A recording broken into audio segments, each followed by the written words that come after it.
Hey, what is up? Welcome to another live reading. This time we're starting at the mouth of the Great River. This is kind of like just a random side fairy tale book idea that I had a couple months ago, and now here's a book. When you have ideas, write them down, and you know, write. When you have ideas, make yourself write. Don't be sitting there watching TV, playing games, social media, whatever. When you have ideas, like, leave something behind in the world after you're gone. I'm so excited about this one because this has basically kicked off a whole new series. Like, every book I've written, after writing it, I'm like, I gotta make like a whole series with this. So I have like 5 different books that are all like the beginning of the series. But anyways, At the Mouth of the Great River was inspired by At the Back of the North Wind by George MacDonald. It's a really great story. It's one of my favorite books, to be honest. I mean, I love Lord of the Rings and all that, but At the Back of the North Wind is just really great fairy tale story. Like, I wish they'd make a movie about it. It'd be the best movie. Yeah.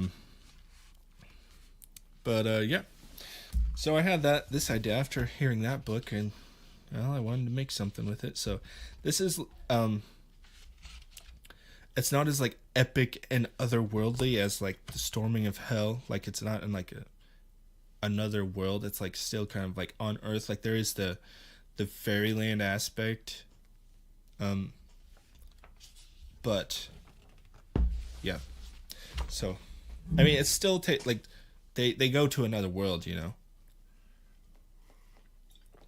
Kind of like Narnia, like they're in Earth during like kind of like the modern age, you know, that it was written in, like when Lewis wrote Narnia. But kind of similar here, and they find themselves in another world. But starts off pretty dark. Just a warning, and I guess I can give a little bit. I can read the back real quick so you kind of have an idea. Join an orphan named George and his new friend Ken on an epic journey through the world of Midfaein, as they are led by the Great River Mother to the mouth of the Great River, learning many difficult lessons along the way. There's the back. You can kind of see the River Mother there.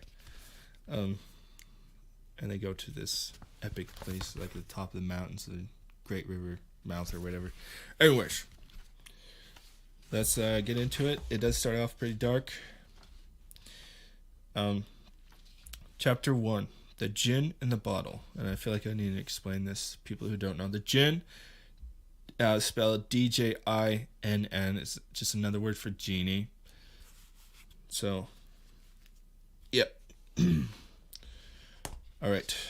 George suddenly woke to the sound of yelling, stirred from a beautiful dream. He now woke into a living nightmare that he must face every single night. The Djinn in the bottle had come again, promising sweet things to his parents if they would drink of him. Only this was not like most Djinn you have heard of in stories much older than this. He was the master of them, and if they did not give in to his commands quickly, he would make a big fuss about it until they did. George looked into the darkest corner of the room, and there even a greater darkness dwelt in the shadow, so lightless it was easy to distinguish, for the darkness around it looked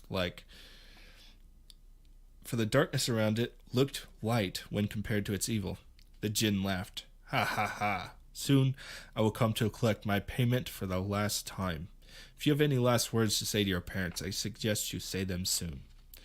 George was so afraid he began to scream and cry uncontrollably until his father came running through the door clumsily to see what was wrong.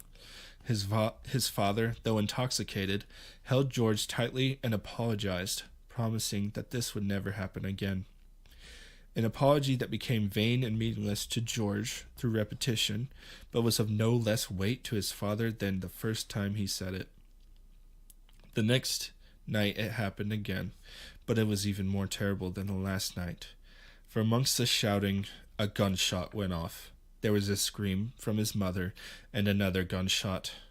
All was quiet now, deathly quiet. In terror, George got out of bed and opened the door to look down the hall. He could see nothing, so he walked slowly down the hall and fearfully looked into the living room to see both his parents on the ground dead. The gun was still in his mother's hand. He knew not what had taken place, for he had never seen death before, but now it stared at him with a piercing gaze through the eyes of his deceased mother and father. Before this time he had hardly any notion of death, only that it was a river we must all cross to get to yonder gates of heaven, where the great King dwells, according to the little pilgrim named Christian. The reality of death set in, his mother still staring at him with dead, cold eyes. Whatever soul was behind them, now gone. Once was a window to a beautiful yet oppressed soul, now there was nothing. Just then a loud knocking on his door occurred, and someone was trying to get inside.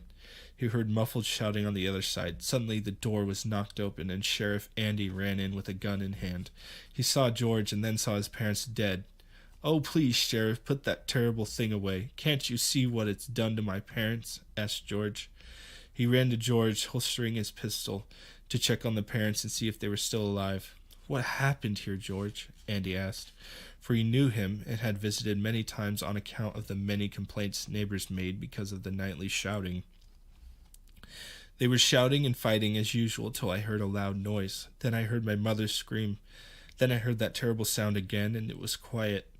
I walked out here to find them laying on the ground, and that is when you came in shortly after." "I'm sorry, George, but your parents are dead," Andy said. George was aware of this, but now the thought being said aloud took a deeper root in him, and he began weeping. "Why are such terrible things made that fire death into people, Sheriff? Why do you carry the same thing with you that has now killed my parents?" The sheriff called an ambulance to make sure all was well, and a team to help clean up the blood and take care of the bodies now held George in his arms. "I'm sorry, my boy, but these things are only instruments, and the song that is played can be terrible or good, depending on the wielder. It can protect the innocent or be used to harm them, like many things. The bottle is what killed them, boy. It promises to take away pain, but it takes away much more than that. It takes away your sense and love for anything other than itself, and it demands a very high price to do so, I'm afraid. Your parents have paid it in full." "Why did they want to get rid of their pain?" asked George. The ambulance now arrived, and the sheriff was busy trying to help. "Because some feel that pain and suffering is a terrible thing. They spend all their time and money trying to get rid of it, when all the more they are making it worse for themselves and others. Now then, I'll take you home with me for now, boy, until we can get this mess sorted out." The sheriff's wife, Missy, now came, and Andy walked George out to her car. George got in and was quiet. Missy was unsure what to say and figured it best not to say anything other than that she was dreadfully sorry about what had happened, and that George only need let her know if he needs anything. The two drove to the other side of town where they lived, and once arrived, Missy led George out and into their home to a small bedroom. Their house was a nice house with 3 floors. George's room was all the way at the top, with a splendid view of the town. Missy brought him there, and then asked if he needed anything to eat or drink, to which he declined both, so she left him to go to sleep. But how was he to sleep after everything that had just happened? He lay in bed with the sounds of the gunshots and screams echoing through his mind over and over. He could not silence them with all his willpower, so he got up and looked out the window, seeking something visible to fix his mind upon, other than the horrible memories.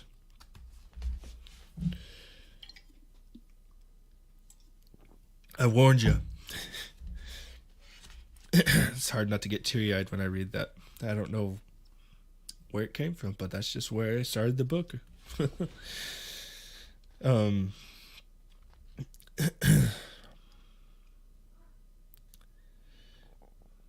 yeah. There he saw the steeple of that old church, where the very nice old lady had taught him that he was loved and longed after. He had been to church a few times with his parents when they were sober, and there was his favorite park not 2 blocks away. It had been long since the last time his mother walked him there, being too busy seeking escape from her pain. In the years of late, he had to occupy himself during the day while she summoned the djinn, and while his father worked long, hard hours on a local ranch, returning only to partake in the same dreadful ceremony. He dreamed what it used to be like before all this. What had happened to change it all? He He remembered once very bright faces on his parents and loving souls that were full and content behind them. When they went to church and played at the park, when they ate meals together, and at supper when Dad got home from work, we'd all hold hands and pray together. Then Dad would tell all manner of jokes and stories at the table. Mom would laugh till she almost cried, and I stood like one in the light of the noonday sun, vibrant, warm, and full of life. George drifted off into sleep as he lay down, now remembering the good that he had not remembered for a long time. Then there came a light knocking on his door, and he was suddenly awake. "George," a gentle voice said. "Yes," he responded. The door then opened, and Missy walked into the room.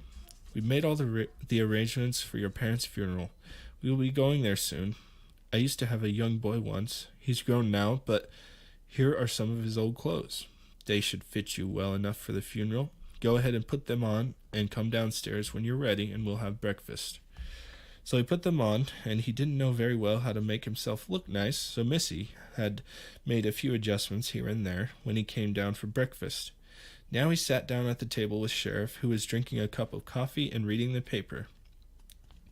George could smell the coffee, and it smelled very good to him. Missy brought him a plate of bacon and eggs with a cup of orange juice. He was delighted at the sight. He had not had this kind of breakfast for a long time, for he was used to having to make his own, and he only knew how to pour sugar-covered cereal in a bowl and then milk after it. It is a strange thing that for most, a normal breakfast consists of sugars and carbs, while a good savory and nutritional breakfast is a treat. It ought not to be so, but I digress. Where were we? Oh, yes. "Ma'am," he asked Missy, "may I try some of that black stuff that the sheriff is drinking? It smells quite good." Andy laughed. "You want to try this stuff, boy? It'll stunt your growth. Besides that, it's very bitter." "Why do you drink it then, Sheriff?" George asked. He then added, "If it's half as good as it smells, I think I would like it, if I may try it." "Well, why not? Missy, will you please serve this young man some of our finest coffee?" Andy asked laughingly. "Perhaps give him a couple of sugar cubes to put in it if it's too bitter for him," he added. "Sure," she said with a smile. She then went over to the counter to grab a small mug and pour some coffee in it. George was excited. Speaking of coffee.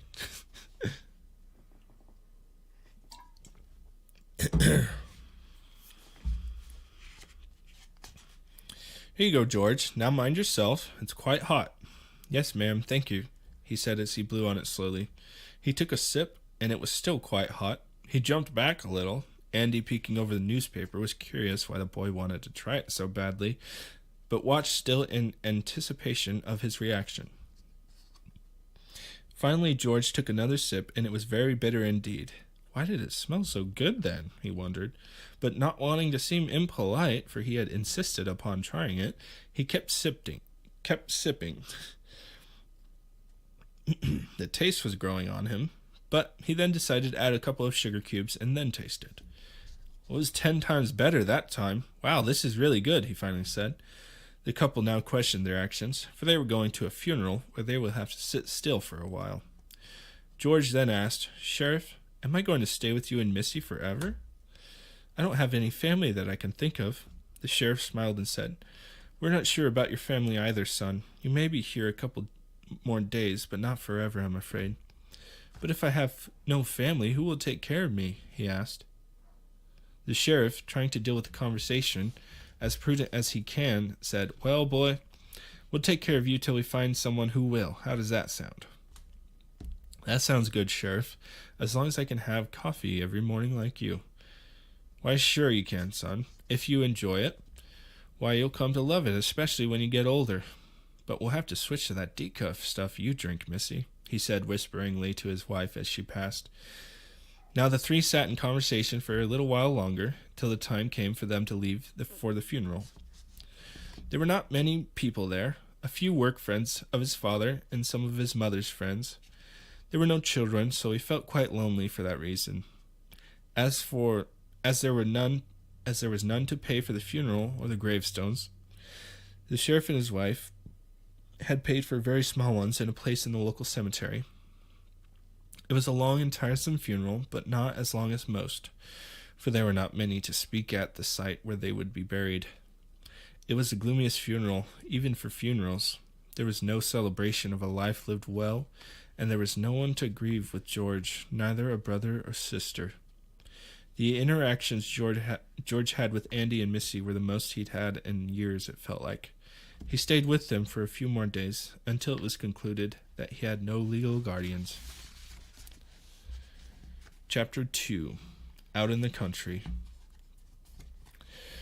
George was soon sent to a very large orphanage out in the country, with a rough old lady named Mrs. McNeil. She was very tall for an old lady, and must have been even taller in her younger days. She was like a great giantess, and twice as mean. There was one other worker in the house who helped take care of the meals for the children. The house itself was very large, almost like an old castle, if castles were made of wood and not stone. All the children's rooms were on the second floor, but there were many floors and rooms above them, and the children were told many times to stay out of them. There were 10 other orphans who stayed there, of whose names I won't mention, other than a boy named Kenneth, who becomes friends very quickly with George. "I'll try to stop in and see you once in a while, George. Missy and I enjoyed having you around for a time. But now Mrs. McNeil will be taking care of you. Make sure you obey her and are kind to the other children." "Don't worry about a thing, Sheriff," interrupted Mrs. McNeil, with a half-kind, half-rude tone. "Thank you, Sheriff Andy, for looking after me," George said as he was walking away with Mrs. McNeil. "Now then, George, if you do well to listen to me, we should get along splendidly. I'll show you around the house and your room that you'll be staying in. I'll show you where you will be performing daily chores and so forth." George had never had chores before, so this word was strange. But in his days with his parents, he had learned to have prudence in what he said, and knew how to discern whether saying a thing was really worth saying or not. He really had to walk on eggshells around his parents, because if he said the wrong thing, it could easily anger them, as they were very ill-tempered from strong drink. Somehow he knew, saying he didn't know what chores were wouldn't be worth saying, and that he would just find out later. However, he was very familiar with them, just not the word itself. He just knew them as taking care of his home, because if he didn't clean the house, it would be very messy, and he was accustomed to cleaning up all the bottles in the house and anything broken during his parents' fights. McNeil showed George around the home now led him up the stairs. As they got to the second floor, George looked up towards a very large spiraling staircase going up. "We do not allow anyone to go up those stairs, George. It is off limits. The owner of this house who lets us use it lives up there, and we do not want any of you disturbing him. If you should meet him coming down, pay him no mind. He is a very powerful man, and is very gracious to offer his home to you orphans." The tone of her voice when she said orphans was one of almost slight disgust.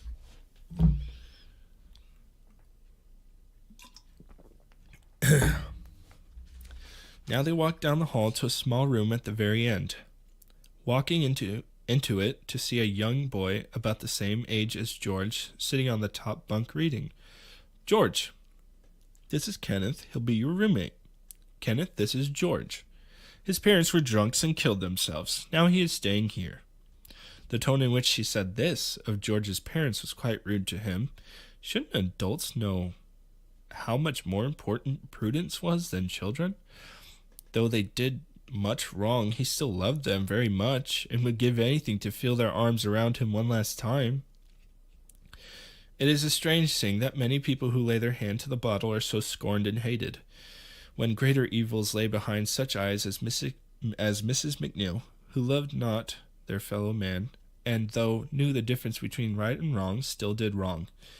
But that is how the world works, always hating sin that is seen, never the things that are unseen, though they are very terrible to behold indeed, if one would choose rather to look at themselves rather than those around them.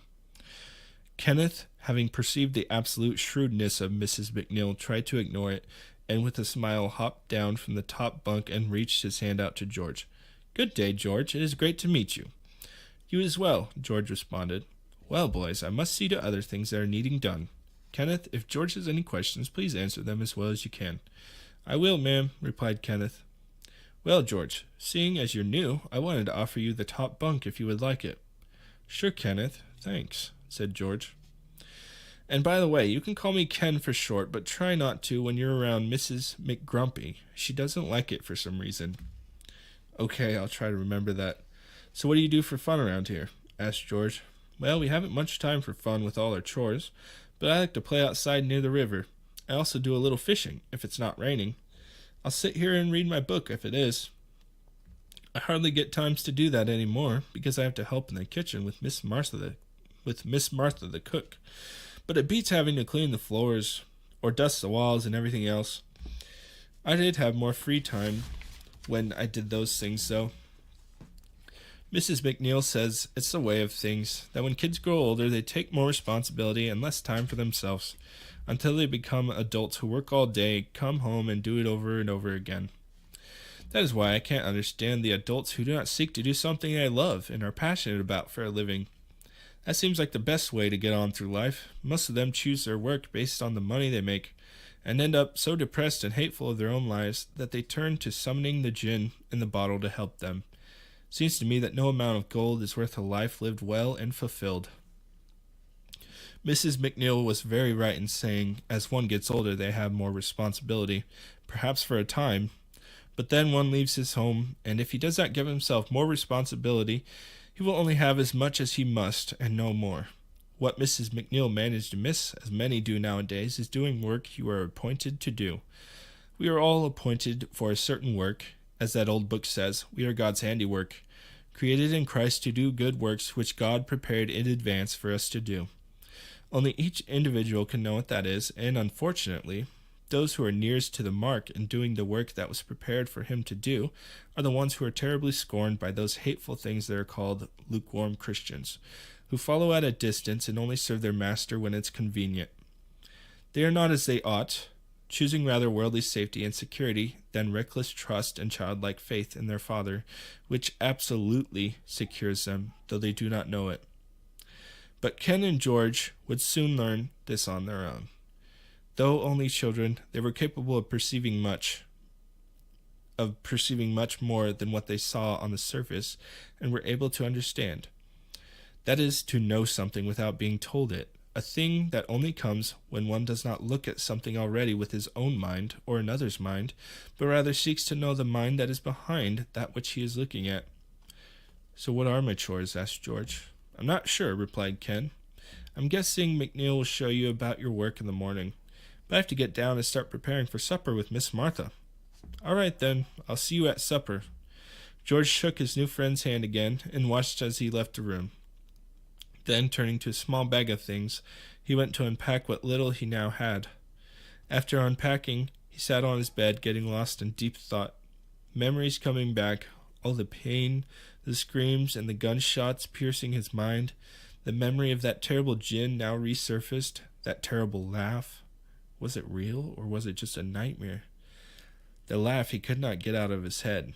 Suddenly a voice shouted, "George, time for supper. Please come down at once." He quickly got down and ran to the stairs, not noticing the owner of the house walking down, and stepping to the stairs to go down as soon as George was, till with a bump and a thud he had ran into the gentleman and knocked a book from his hand. "Why, George," said Mrs. McNeil from the bottom of the stair, "what have you done, you shrewd little boy?" "No, it's all right, Mrs. McNeil. It's just as much my fault as it was his," said the man. "I'm sorry, young man. I was so absorbed in my book I did not see you." George picked up the book and looked at it as he handed it to the man. "The mouth of the great river," it said on the front of it, with many strange symbols and writings. "I'm terribly sorry as well, sir," he said as the man reached for the book. "It's a very great story in that book," said the man as he opened the book back up. "I will lend it to you when I am finished with it, if you like." "I'm not able to read very well, sir, but that's very kind of you to offer it." "Not able to read?" asked the man. "Well, we will just have to fix that now, won't we? Mrs. McNeil?" "Yes, sir," she asked. "As part of this young man's chores, have him sent up to my office every morning, first thing after breakfast, to me, and I shall teach him to read until he can." "Yes, sir," she replied with a look of bewilderment, but not letting the man see. "I shall see you tomorrow, my lad. he said as he reached out his hand to George. George put out his hand and shook his. The man looked like a very gentle and loving man, but the firmness and strength of his hand revealed perhaps he was capable of otherwise if he chose. The man then went down the stairs and out to his car.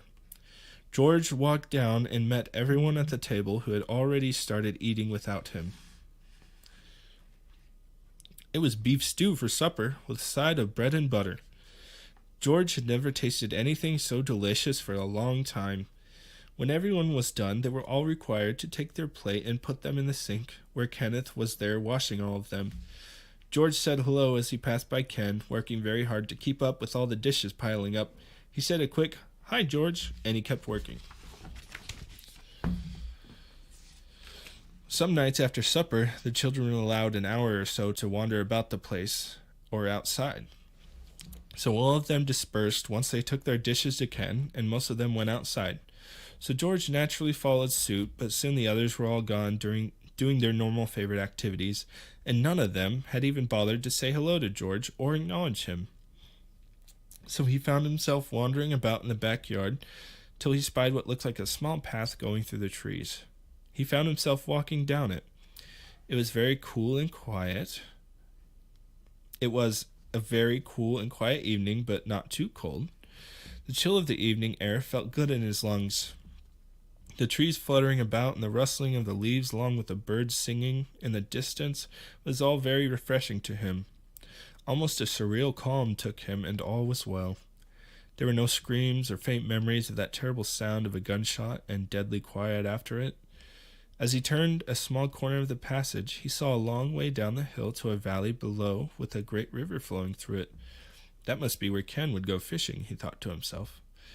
He wandered further and further down the path till he came to a clearing in a small little field. There he surprisingly met Mrs. McNeil. "Ah, George," she said, "I was just getting some things prepared for you tomorrow. Your chore will be taking care of the garden, along with learning to read." George was unsure of what a garden was, but he knew that this little field was not a garden. "Garden, ma'am?" he asked. "Is this a garden? I've never seen one before."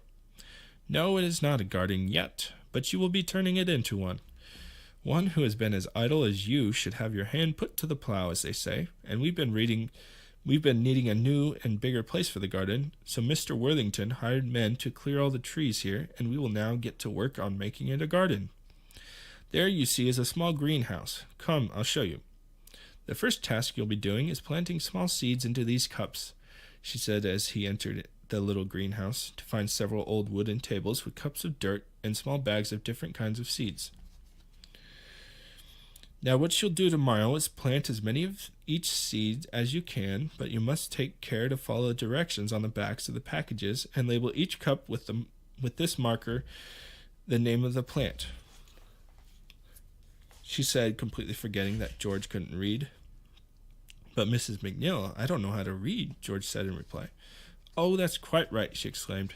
"You are quite a troublesome boy. How come you don't know how to read anyway? Are you stupid?" she said very rudely. No one ever taught me, so how am I to know?" asked George with greater logical sense than the woman, who knew very well how to read, but had grown very stupid herself, from having not read anything since she left school, save the time she had to read something. "Don't talk to me that way, boy," she said while slapping him in the face. Such is the response of any raging fool would have to wisdom, especially when coming from one they deemed lesser than themselves. "That is, no, ma'am, first of all, and second, don't talk to me as if I were stupid. A boy of your age ought to know how to read, and that is that. Now then, you'll have to simply figure it out now, won't you? If you don't, then you will go hungry, for those who do not work do not eat," she said, and then she pushed him out of the door, knocking him down, and came out slamming it, and then looked at him with a look of contempt, and stormed off back up the path. When no one else is around, she is more of a demon than a lady, he thought to himself, wondering if she herself had not been one who serves the gin in the bottle as well. Even his drunken parents had never treated him so wickedly. He stood up and dusted himself off. Then he heard a bell ring, and guessed that this meant it was time to return to the house.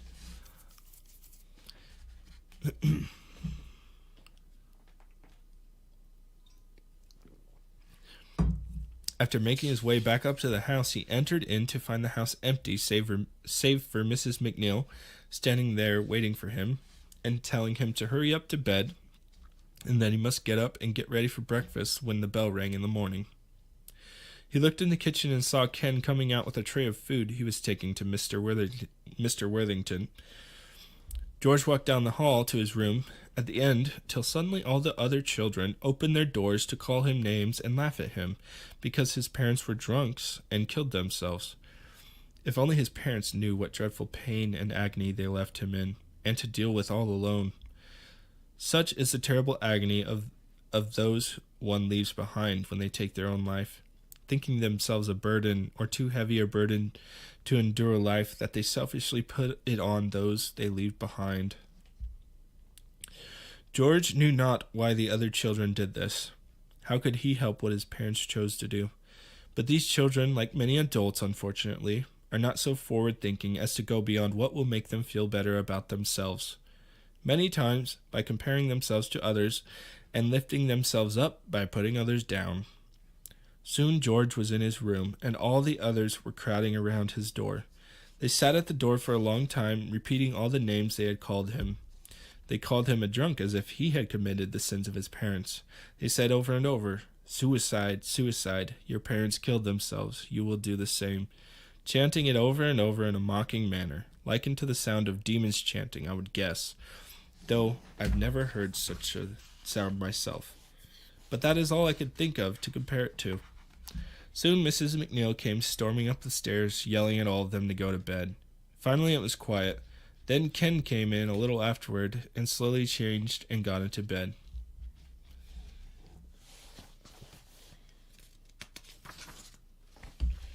Well, I think that's probably a good stopping point. Hope you enjoyed that first reading. Got through a couple of chapters. My chapters are a little bit longer in this book than the Storming of Hell. I realized those chapters are pretty short. These ones are just a little bit longer, but yeah. Hope you enjoyed it. We'll be reading through this book and plan on doing my other books. I just need to order the physical versions. But anyways, if you want to get the book, you can check it out at firefromheavenshop.com. You can get the digital version, ebook, or the physical book. So check it out.